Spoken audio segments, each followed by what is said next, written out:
Right now at 11, growing concerns over information being shared with ICE spilling into protests in the East Bay. The conversation happening at this hour amid a federal immigration crackdown.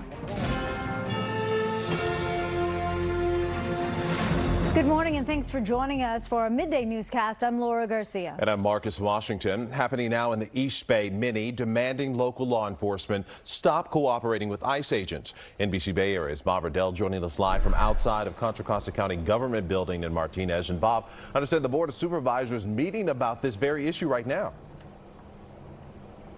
And right now in this building behind me here in downtown Martinez, the Contra Costa County Sheriff David Livingston, he is presenting his annual report. This is a required report, required by law, to the Board of Supervisors to outline how his agency collaborates with ICE when it comes to the detention of undocumented immigrants. As I mentioned, it's an annual report required by law, and it's a forum for the community. It's a packed house in there right now that usually does not garner this much attention. But given the new Trump administration and the president's focus on the mass deportation of undocumented immigrants, there's at least 100 members of the community who protest and rallied on the steps beforehand. You can see that in the video there.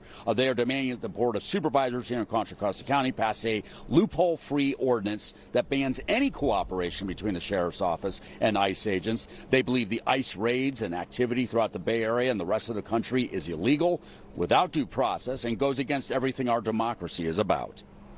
If we don't step up and we don't speak out, we know that we'll continue to slide into this authoritarian space, okay? So we know that for sure. Silence is complicity, right? So showing up and speaking out is our best opportunity to say to our elected officials, no mas, okay? This stops now, this stops here.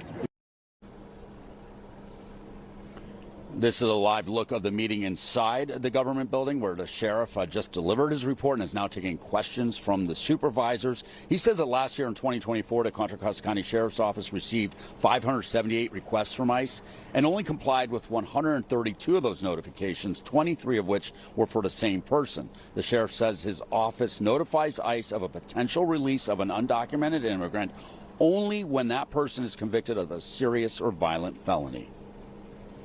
First of all, as our general policy states, no person shall be contacted, detained, or arrested solely on the basis of his or her immigration status. That's been our policy for years. It remains our policy. We train to that policy.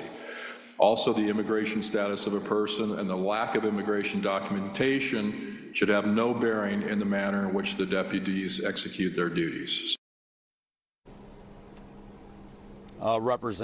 Representative from the Immigration Legal Resource Center out of SF, they advocate on behalf of immigrants, also spoke before the board. She argues that the sheriff's cooperation with ICE leaves the county vulnerable to lawsuits and is a waste of county resources. She believes deputies should only cooperate with ICE when there is a warrant. Again, this sheriff's report this morning is required by the state's Truth Act that was passed back in 2017. It's an annual report required by law. It's just gaining more attention today because of the ongoing ICE activity nationwide and here in our area.